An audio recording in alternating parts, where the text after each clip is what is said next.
Hi, welcome to another episode of Time Out with Gabby. With me here is the finalist of Call Me Mother. In fact, my winner of Call Me Mother, Big Mac, Makayla. Hi. How are you doing? I'm amazing. I'm so excited to do this with It's you. great to have you here. Like, you know how much it means to me. So thank you so much for agreeing to do this with me. Um, let's dive right into your childhood. Like, what was it like for you knowing you were queer as a person who comes from a black family? Like, I know what it's like my experience. So I don't know if it's similar to yours. Like, can you run us through to when you were like a kid, knowing you were part of the queer community? Honestly, I feel like as a kid, everyone kind of tried to hide it from me because I was very, very feminine. I love dance, I love acting, and all that stuff. And so my mom, for her, she was kind of like oblivious to it all. Like to this day, she goes, "I never knew." I was like, "Girl, put two and two together. Exactly. Like, please." As if you didn't know. But my dad, for example, like my dad, I never grew up with him. Like he and my mom separated a while before I could even remember things. And their relationship always was interesting because my mom was more loving and accepting of like all things, whereas my dad was very just negative and like not the greatest person to be around. So I'm glad I didn't have to grow up with that aspect. Um, but I remember like we would have like family reunions and like there's this one song called Dirty Wine Yeah. and they would play it at like the close to the end of the barbecue and like I would hop on the picnic table and I would just be like, Okay. and I would win. I would win every time. Like they would give us like cash prizes, some Oh, kids. nice. So I would leave and go home with like $20. I'm like, here, yeah. So like as a kid, it was in one hand, it was like clear that like what I was doing wasn't seen as good because obviously I also went to church as well and like Oh, okay. yeah, and so like they just made it very clear that like what I was doing was not okay.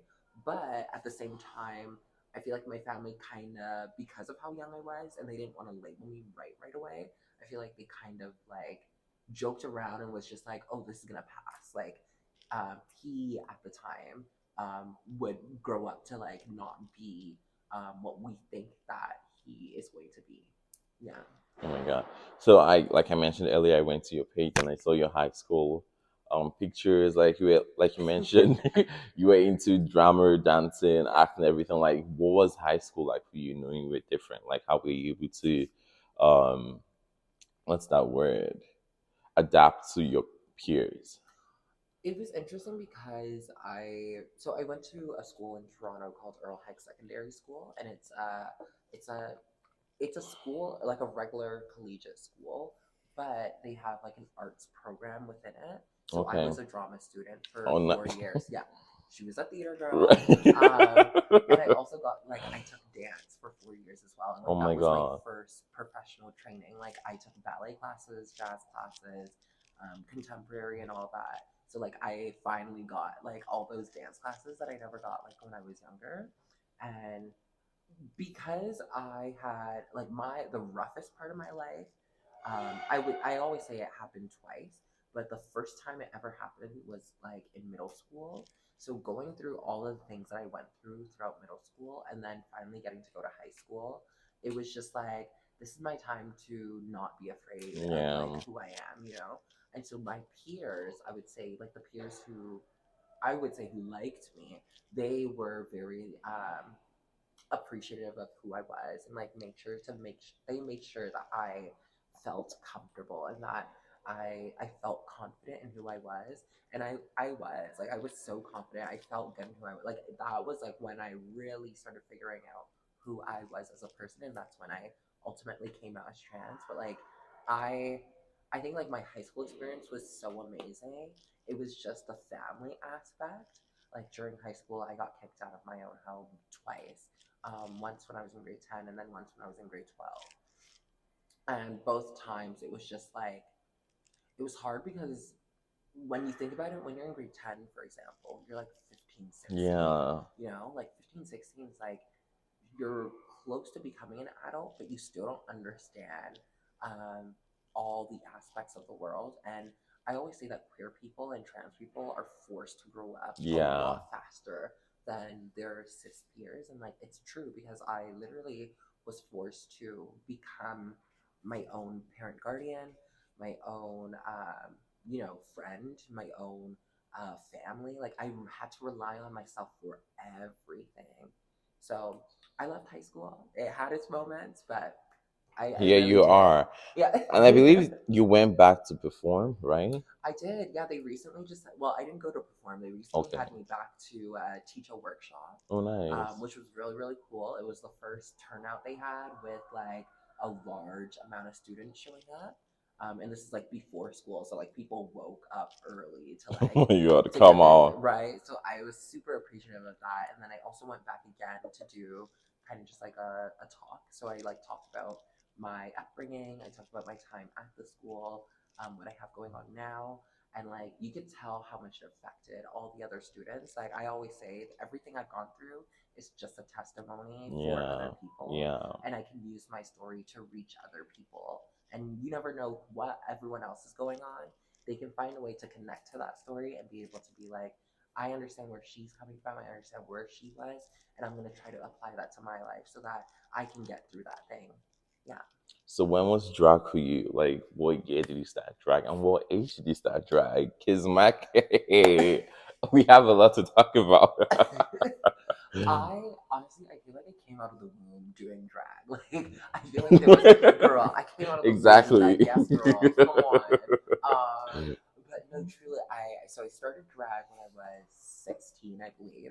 When I was at the high school I was going to, we had a school production of Urinetown coming on, and I played a character called Mr. McQueen, Okay. and Mr. McQueen is very, the way I depicted him was very very feminine, very like in tune with his feminine side, but also had a bit of like a mass side to him. Mm-hmm. It was very gender bendy, so we dressed him up as like someone who wore like a suit and tie and everything, clean cut hair, but then What had is like scared? full on drag face Okay. on. And so I loved it so much because I was just like so like out of the box and like so Yeah. loud and like out there, and it was so cool. And at the time, I was also watching RuPaul's Drag Race, and I was watching season 8. So at that, like, that's when everything kind of like shifted for me. And then I went on to like perform for other high schools, and then I went on to, Really? yeah, girl, I was touring the high schools, going places and like performing for other schools and whatnot, performing for clubs within my own school. And then, pandemic hit, graduated during the pandemic, went on to university, started doing drag even more, dropped out of university, like a whole thing. But Yeah. here we are. Oh my God. Like, so when did you join the House of Couture? Is that what they call them? Yes, How yes. is that like? Because I've seen Isis perform. Mhm. Because I just started getting to drag, right? So like, Yeah, it's a lot for me to remember, and like I'm trying to still watch all the episode of RuPaul and Canada's Drag Race, right? And yeah. I know Isis came like few last month or last 2 months, and like their performance was everything. I'm like, holy, like it's worth the hype, you know. Yeah, Whenever I see like an out of town queen come and they perform, like and they perform good, because some queens just come and they're all over the place, and I'm like, is this what I paid $60 for? yeah.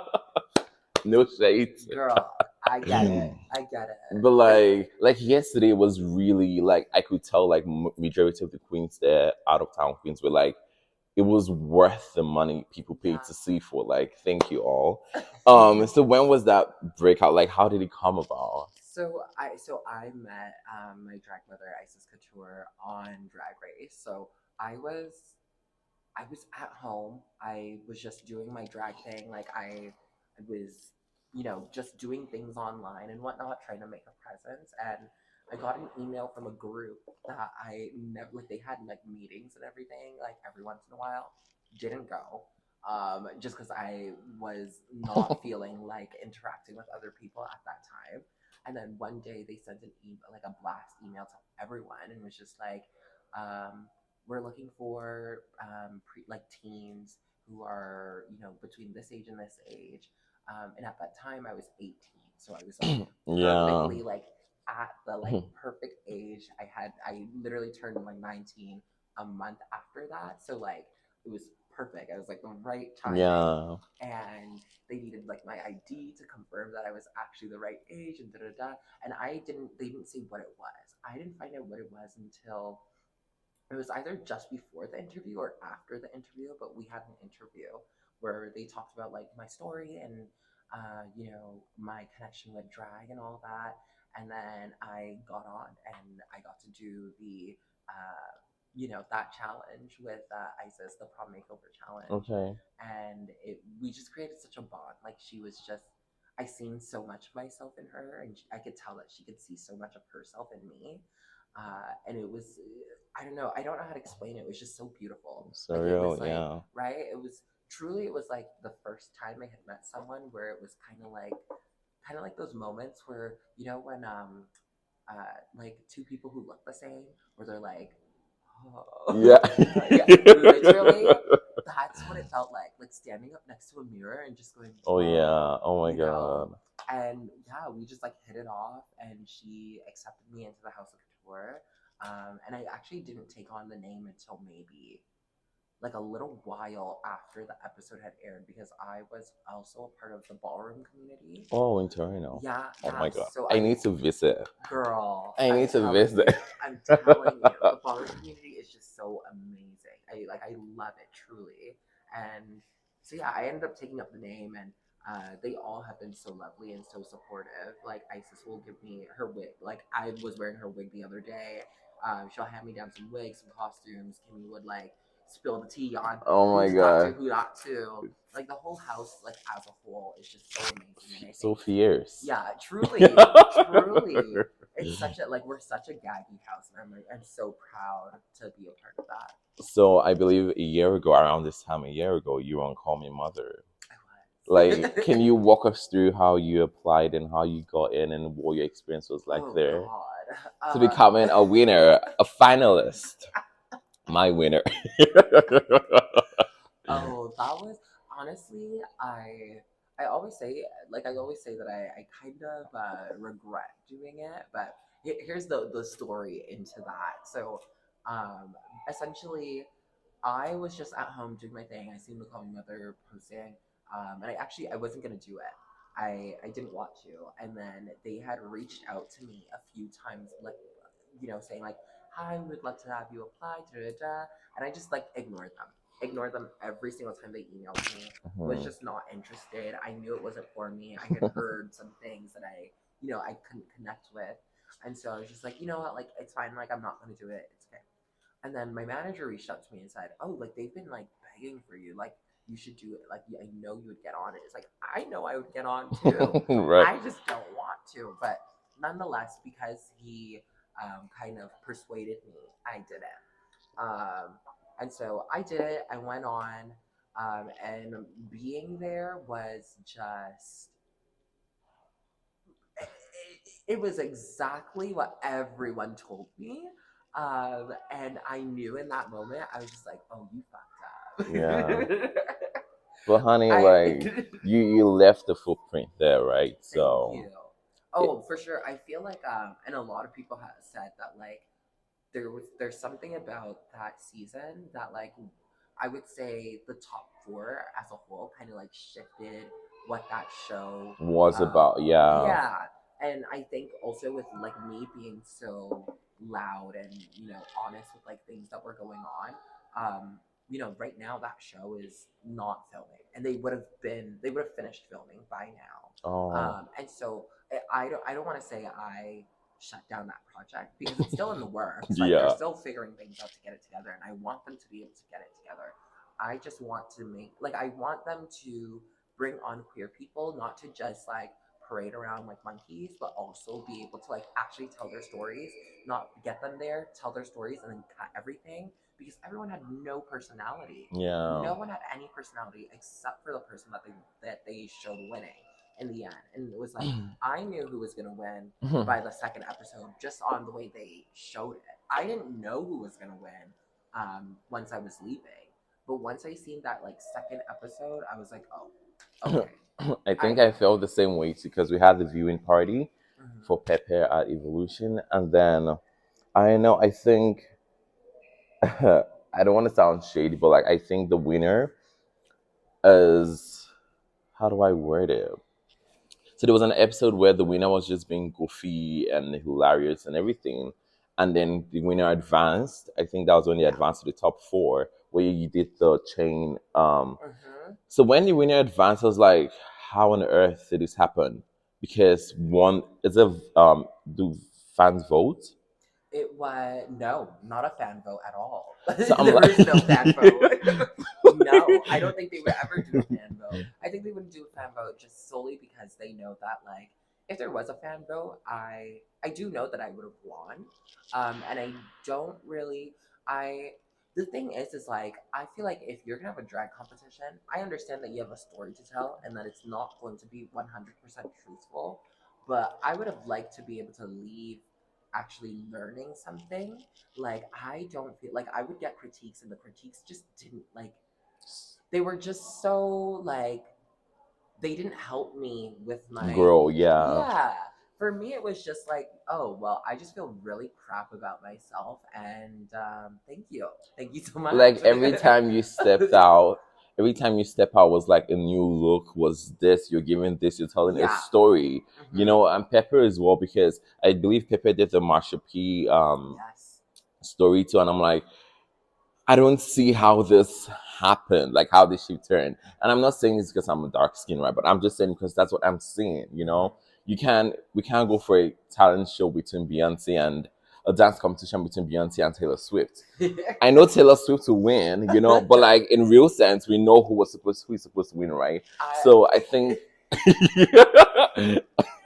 because in my opinion, I guess that's life, because like I mentioned in the Edmonton drag scene, like you get people who are always dancing and dancing and dancing and dancing and dancing and yeah. performing, they don't get booked. But you get people who stand at the spots, people who do nothing on Yeah. stage. Oh yeah, you're the perfect person we want. And I'm like, you have a full 360 choreo, and the crowd is like dead that's looking at you, and then you have someone who just does, and like, Yeah. like it doesn't make sense. But yeah, it is what it is. Like I was so when they announced the winner, like I just got mad. I just went home. I was like, I couldn't even sleep because I was pissed. I think I messaged you that night and I messaged Pepe. I was like, oh my god, like how how can this happen? But it is what it is. I hope they live up to the title. I honestly, I think when the finale came out, actually, it was interesting because I knew I wasn't gonna win. I knew I was not gonna win. The way that whole season went, Winner. I knew I was not gonna win. But watching the finale and seeing how like my interview, my finale You runway, my jovial. performance, like I was like, oh wait, I might actually have this in the bag. Like they really tricked me there. Like they really made it seem like, oh my god, she You're the like one, yeah. yeah. And they know they're But winner already. right? And for me it was just like I love Weeby. I think that they're a great entertainer. I think that like what they do is obviously very different from what I do, and I can respect and understand their Yeah. drag. And I again I always let them know it's like I appreciate you. I think you're great. Um, I obviously was just sad, and not because they won, but because of the experience and all of the things that I had to go through just to get to that moment. Um, and yeah, I don't think you have to be beat the like. Sorry, I don't want to swear. I don't feel like you have to get beat up Yeah. just to recognize your greatness all the time. And Exactly, it was yeah. like it literally was just like they did not give me a single break. Like they would be like, "Oh my god, you were so funny. You like really turned everything around. You're in the bottom." And I'm just like, "What? What Oh does my that god. mean?" And then they'll be like, "Oh, your runways are not to par." And I'm like, With "Not up to someone wearing par, a fringe and green dress. girl, Oh my girl." god. And it happens every time. Even in like the dance challenge, I will never ever forget. They were like, "Oh, your face and Phoenix's face is disconnected. Like they weren't on the same. Like they weren't matching." And I was like, so was everyone else's face matching? Like you're stuck on my face. Hmm. It's a dance challenge, and you're stuck on my face. Like girl, and then on Make it top of make it, sense. here's the worst part. We at least we rehearsed that dance challenge so many times, and it was like I did it the exact same every single time. How did you not catch me doing a face different from Phoenix's and not say anything? Yeah, Like, what do you exactly. mean? Yeah, Like, you watched us rehearse it over and over again, over and over again. If you're there to like give us choreography and also like, try to allow us to be the best that we can, wouldn't you have called that out in the first place? Why is this exactly. something you're waiting until the Last cameras are minute. rolling? And it's like, oh, I'm gonna, throw this in just so you can be in the bottom. It's like, girl, you know what? You're so no. Yeah. No. We'll save that for off the camera. It's crazy because, like, even the Africans, all the slave trade stuff you did with the chains, like, that was a real powerful story, you know? And at times, like, that's why people don't tell the stories because how do I explain? Because at times the crowd do not relate to it. You know, sometimes I want to do like an Afrobeat song, but then I'm thinking, how are they going to react to it? Because you don't want to go out there and people are looking you dead in the face, like, oh, what is she doing, right? So like, I could relate to that story very well. Like, it was really powerful. But then seeing you not win or something was just okay. Life happens. We're gonna move on from that. You Yeah. know, it only Yeah. gets better. You I know. honestly, from what I learned, is just like I don't need anyone to tell me. I don't need anyone to validate my drag, and I even before the show, I did not need anyone to validate my drag, and I think that also was like a whole other conversation because they kept referring to me as like overly confident and like trying to like they I know they want to use the word arrogant so badly, but Hmm. like just because I was like, yeah, I think that my drag is great. I obviously everyone has room to improve. Like I'm Yeah. not the best drag artist in the fucking world. There's gonna be places where I need to improve, absolutely, and I will take that on willingly and listen to what you have to say. But when you like literally are just like putting me down every 5 seconds, It girl, doesn't make sense. girl, especially when it's just so disconnected, so incredibly disconnected. I will never forget Barbados saying that like I just look like my regular self when I was in the not my drag category. I was like, you clearly don't, you did To not be your care to own even know people, me, honey. girl. When that happened, that was when I wanted to leave.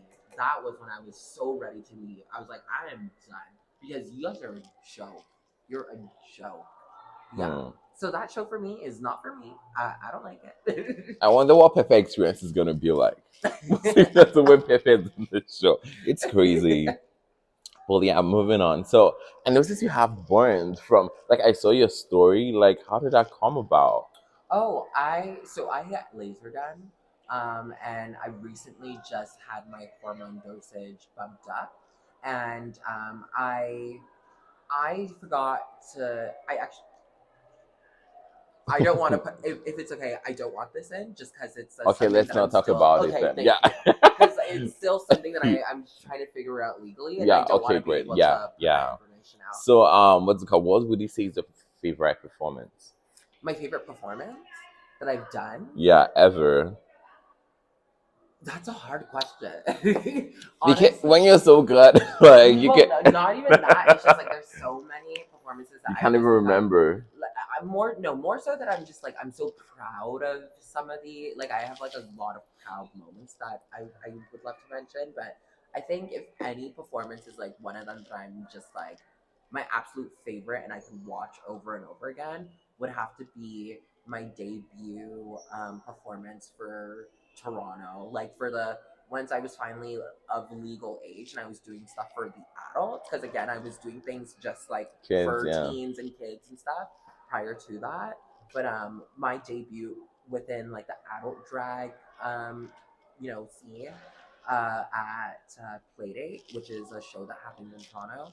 That was again a week after I filmed Drag Race, and that was like the most absolute beautiful, most validating performance. Like it was just like the first time I really like I just lived. I just lived and like you could tell that everyone around us was living too, you know? Yeah. Yeah.